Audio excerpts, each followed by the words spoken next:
So I have to admit, I actually talk quite a lot about babes on this podcast. And considering that it's a podcast on love, sex, and relationships hosted by a guy, I don't know, would you really expect it to involve more guy stuff or babe stuff?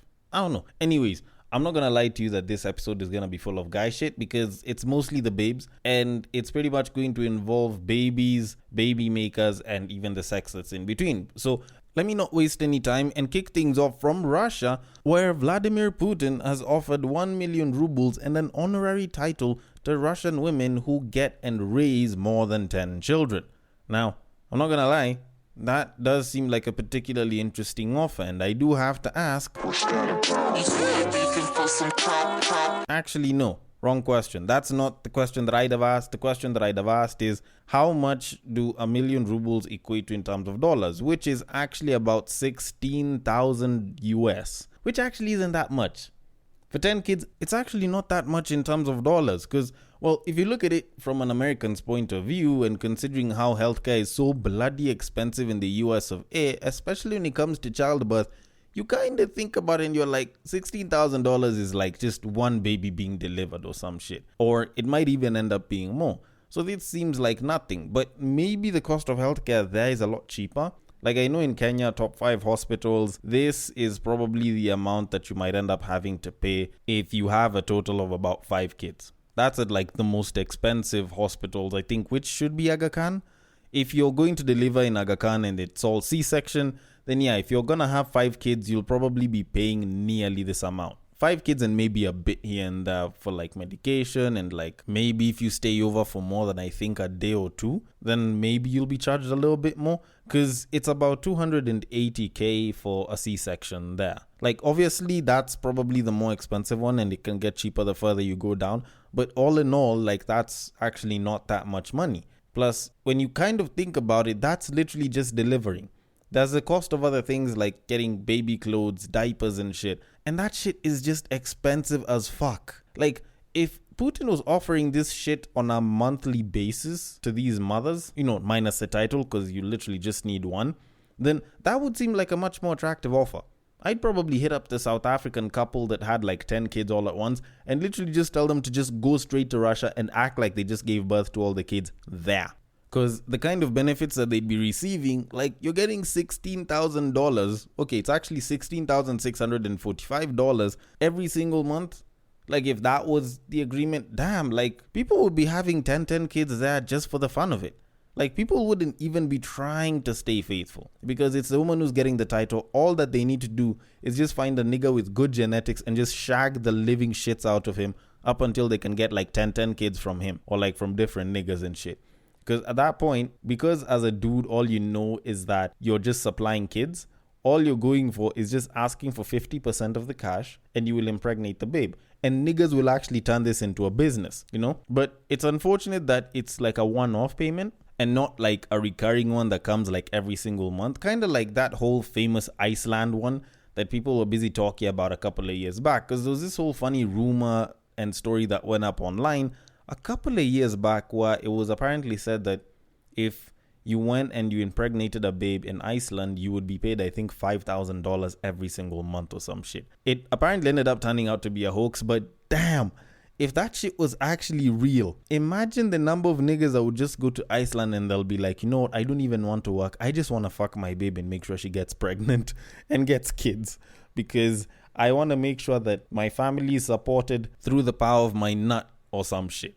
But anyways, all in all, that aside, while I personally think that it is a pretty shit deal, either way, I still wouldn't do it even though it was a good deal because I still pull out. So I'm going to leave it at that and I'm going to start this podcast the way I normally like to do it, which is by saying, welcome to Breaktime on Westside, your number one breakdown podcast coming to you from Nairobi, Kenya. The man on the mic is a man who still chooses to pull out even though the Russian president is offering to pay us money because we don't want no 10 kids. We can't afford to have 10 kids like that. He's a man who likes his women the same exact way he likes his yogurt. It is none other than your tall, dark, and mildly handsome man, Sir Denver B. The show is Tweetstreet, the show where we take a deep dive into Twitter, pull up a couple of tweets and break them down a little bit. Now, as usual, if you know the drill, then you can repeat it after me. If you don't know the drill, then you can wait for me to say it. And if you do know the drill but you don't want to say it, it's okay. because either way it'll ring in your head, and it's a simple way in which you can submit the tweets that you'd like me to talk about, regardless of whichever one of the 3 platforms that you actually saw it popping up in. And it's a pretty simple drill, and it goes like this.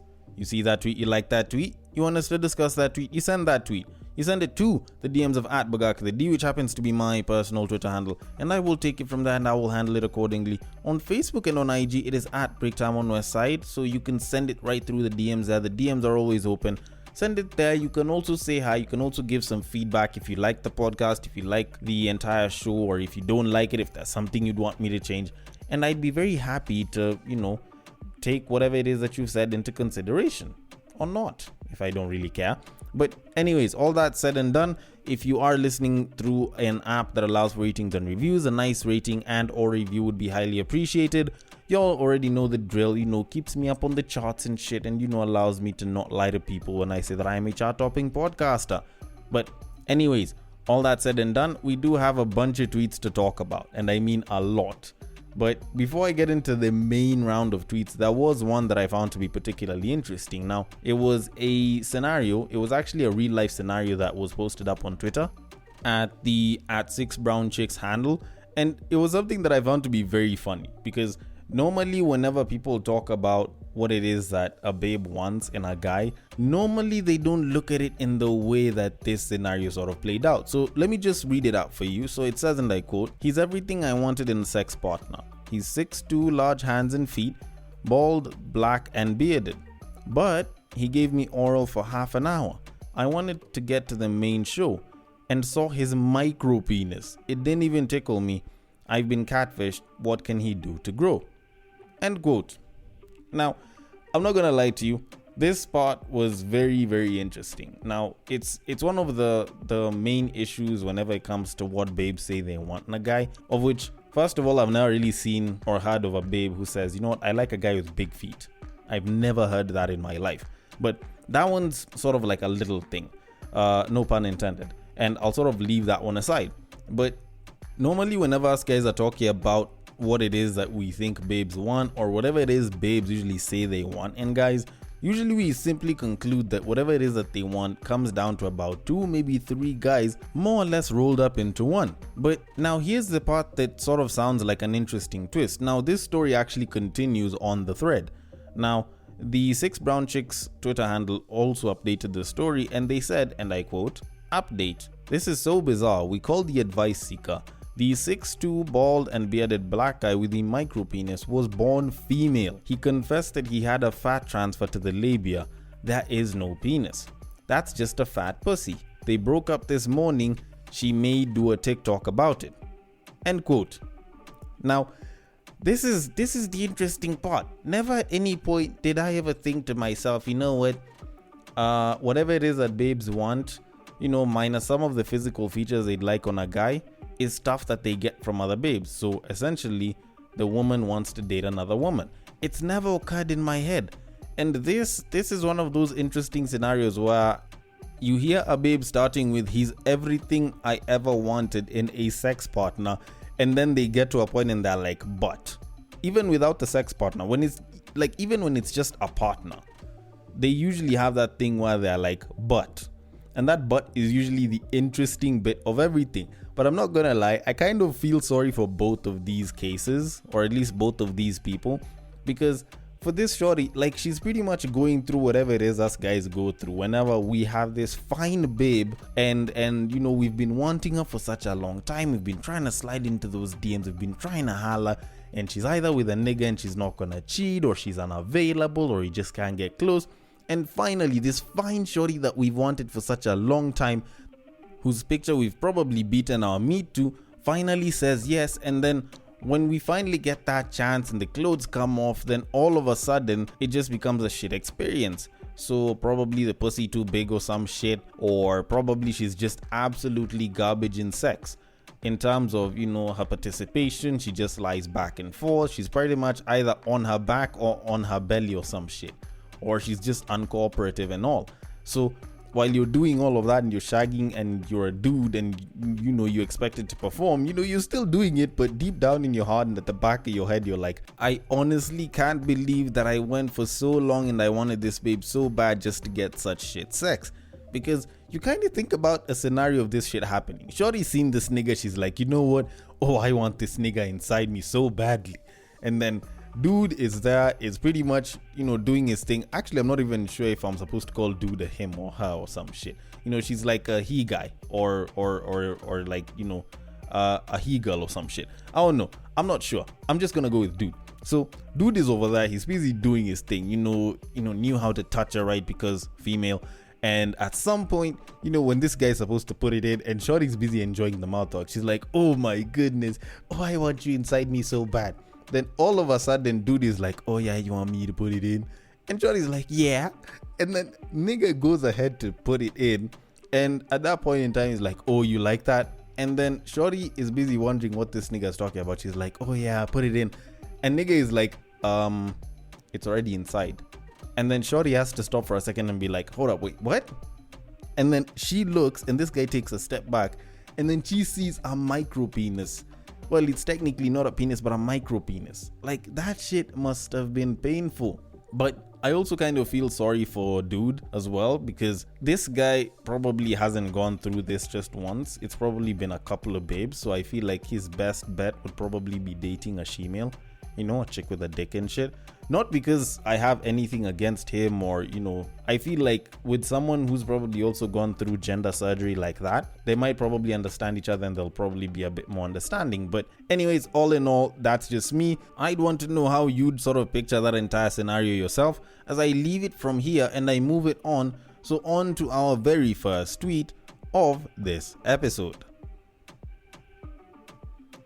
A real nigga's gonna fly you out for the experience, not for your coochie. Now, this was almost more or less like a true or false type question, of which this is probably the most false shit ever. And considering that it's a babe that wrote this, I am going to conclude that this is a case of the blind leading the blind. Because quite frankly, that is the most garbage idea that you can have in terms of a guy flying you out because he wants to bang. Like, the idea of flying a babe out so that you can bang them is nice. I'm not gonna lie. As a dude, that is something that, sounds next level. You're a guy with so much money, you fly your bitches out to bang them. That's some, white guy that wants a Russian model type shit. Like, that sounds like some interesting shit right there. But don't get me wrong, just because it sounds like a very interesting thing doesn't mean that most guys would actually want to do that just for the experience. The experience of having the ability to do that, which is, more of a financial thing rather than an experiential thing, is probably what I'd be going for as a guy. The fact that I have the means, the financial muscle, the capability to fly a babe out just to shag her is something that I'd want to have as a guy, because at least that shows that I actually make a pretty good amount of money and I'm a pretty resourceful dude. But flying a babe out for the sake of experience just sounds like a very bullshit reason. Like, if I can get pussy from a shorty that's sort of just down the road or just near me, then why the fuck would I do that? The only reason I'd fly a babe out in the name of pussy is because I want to experience that pussy, not experience flying a babe out. Like, it's literally just a pussy. And I feel like that one's a little bit more self-explanatory. And I don't think there's that many dudes that actually do that, even though you have the muscle to do that, the financial muscle, I mean. Like, you're not exactly going to do that all that much, because most times there's a babe around your area who's down to fuck. And especially as a guy that makes a lot of cash, there's definitely babes that are trying to fuck because they probably think that they can try and get a buck off you, or they're trying to get the good life from you and shit. Like, it's so easy for a guy to bang a babe that's around his area when he has a fuck ton of money, as opposed to him just having to fly a babe out just because the babe looks fine and she's extremely fuckable. Like, the opportunity for a guy who makes a lot of stack is actually quite huge there. So I don't see why a guy would selectively choose to fly a babe out for no reason whatsoever other than the experience of flying a babe out and then saying, you know what, that pussy is secondary. Like, that's most probably a simp who has a lot of money. Like, I'd only think that a simp would probably do that. Or probably one of these guys that like pay a stack of cash for like an OnlyFans babe or some shit. Like maybe because, you know, he wants his online girlfriend to come and see life from his point of view and shit. That would probably make sense. But besides that, garbage. That's an absolutely garbage concept. And I will leave it at that and I will move it on. So on to our very next tweet of this episode. When I get in a relationship and she ain't pretty enough for my homies or random people to praise me and give me credit and tell me I'm the dog, then I'm breaking up with her. Approval matters at all times. I don't care if her soul and her intentions are genuine. If y'all date for personality, that's cool and everything, but I'm talking about my preferences. So I don't give a fuck if y'all keep crying. I don't want to wake up next to personality. I want to wake up next to a 10. This is interesting. When I see a dude write this, like this nigga sounds like he's young and he clearly has not had like a really fine babe as a girlfriend, or you know, they don't have experience dating 10s and shit. Like you can get a shorty that gets like all the approval from other niggas, but at the end of the day, it's still your girlfriend. Like you're the one that will spend like 80 to 90% of the time with her. Your homies will probably spend like 10, maybe 15 at the very most if she's like really with the homies like that and you know you all are chilling together. But for the most part, it's you that's spending time with her. So it's your approval in terms of whether you like her or you want to be with her and she visually appeals to you that matters the most. Because at the end of the day, I kid you the fuck not, there's barely any niggas that'll call your girlfriend ugly, not unless if you've broken up with her. Or not unless if you guys are having issues and shit. Most niggas, actually most genuine niggas, will look at you and they might see the preference that you have for a shorty and probably they might think that she's not, you know, that fine looking, you know, she looks like a 4 and shit, and maybe she has a body and everything, but she still looks like a 4 and shit. And the most that they'll do is keep quiet and probably say some shit under their breath, but they'll be like, you know what, that's his shorty and we respect that shit. Because at the end of the day, the one thing that most homies will do is respect your decision in terms of who you want to be with, because at the end of the day, they know that it's your decision to make and it's your happiness that you're looking at. Like, you're not looking at their happiness per se. The only thing that they hope is that the shorty, much as yes, they do hope that she's fine, you know, she won't be a shorty that will, you know, cause problems or sort of cause a rift between you and them. You get? Like most niggas will perfectly be okay. Like I've introduced niggas to babes that are like a 2 or a 3 or a 4 on the face and have like a banging body or some shit. And shorty will walk away and these niggas, the most that they've told me is that, you know what, shorty don't look all that good, but with that body I can understand why you definitely want to hit it from the back. Like that one I totally understand. Like the face, that one she's not that good, so you know probably you might want to hit that in low light, but yeah, she aight. But either way, if it's your shorty, it's okay. We don't have a problem with it. Like, that's how most niggas will usually react to it. And even that's a little bit extra. Because a lot of guys will just be like, okay, that's his girlfriend. And not unless if the baby's like the ugliest of the uglies, and they have to say something about it because she's ruining your life and she's ugly, because she can't be doing both, then normally 9.9 times out of 10, guys will never really have a problem with whichever shorty that you have. The only niggas that usually say that are the ones that are trying to get approval from other niggas. And the niggas that chill with niggas that are trying to get approval from each other are mostly guys who have self-esteem issues. Because most mature niggas honestly don't care. But all in all, if that's his pick, let him have his pick. All I'd probably say is, you can have your pick of the finest babes on the planet, but at the end of the day, if she does not give you, the person that she's dating, peace of mind, then by all means, no matter how fire or how ugly she is, it will not matter. You might not have to care about the personality, and the looks do matter by all means, but hey, approval from the niggas means absolute fuck all when it comes to your peace of mind in a relationship. But all in all, I will leave it at that and I will move it on. So on to our very final tweet of this episode. For any men who listen to Andrew Tate, remember this. Women modify their whole lives to account for male behavior. From not walking at night, work choices, social interactions to online behavior, women make adjustments because a man at some point has given them a reason to. All right, now let me just start by saying that I know no one really asked for my opinion on this, but the whole Andrew Tate thing being banned from, well, what you'd collectively call the social internet, because he was banned from Instagram and Facebook, I think, towards the end of last week.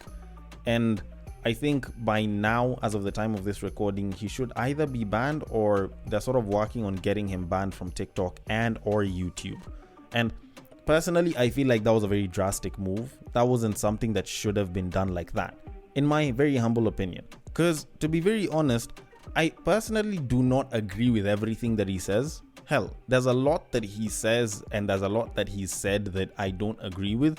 But at the end of the day, I feel like he actually has given a bit of benefit to the regular man.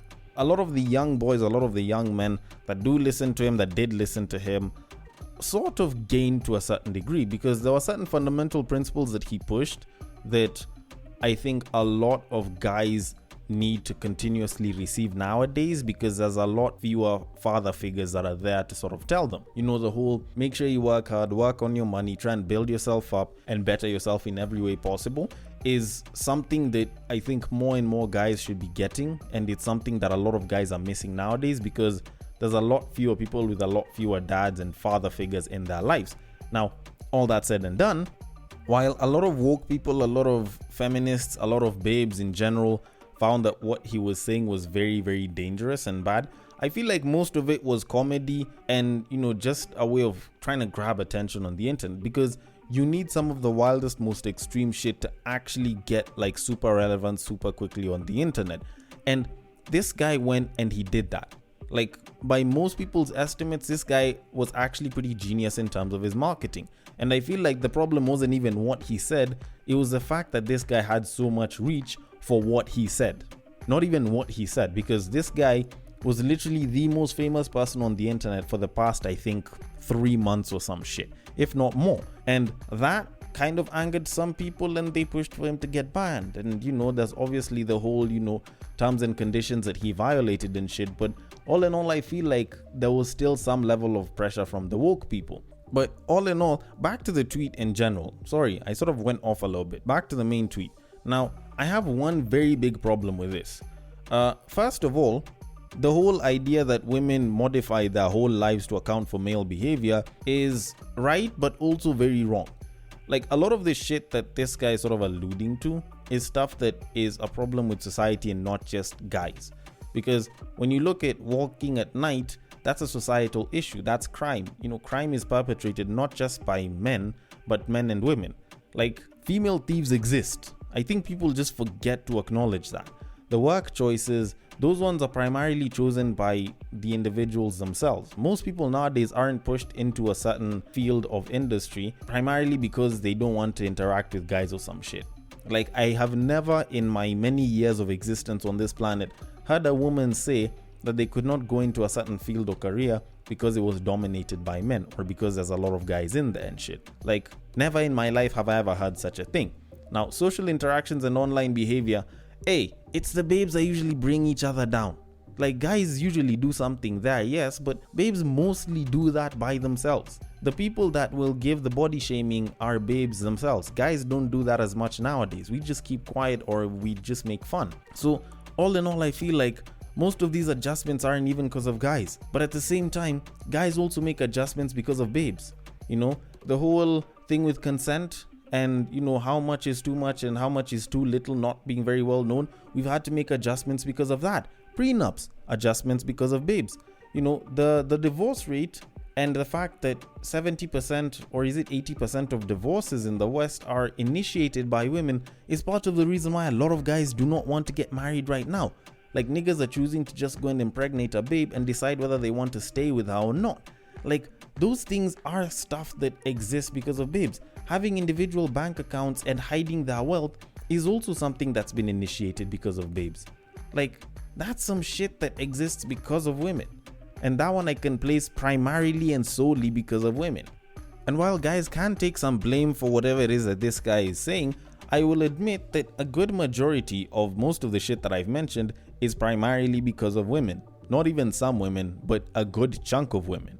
So all in all, there's that, plus, there's also the idea that when you kind of think about it, Andrew Tate is being banned from social media, yet he actually sort of tried to help his gender to a certain degree. Yet we have the likes of Cardi B, who've never really said anything in the name of empowering women, and yet she still exists on the platform very rent-free. But anyways, that one's a bit of a stark comparison, and I'm very welcome to debate on that. So I want your thoughts on this as well as all the other tweets. The DMs are open on Twitter. It is at BagakaTheD. You can slide into the personal DMs there. On Facebook and on IG, it is at Breaktime on Westside. Thank you so much for listening all the way till the end. And if you are listening through Castbox, feel free to drop your thoughts and comments below, and I will attend to them accordingly. And I will catch you guys on the next break.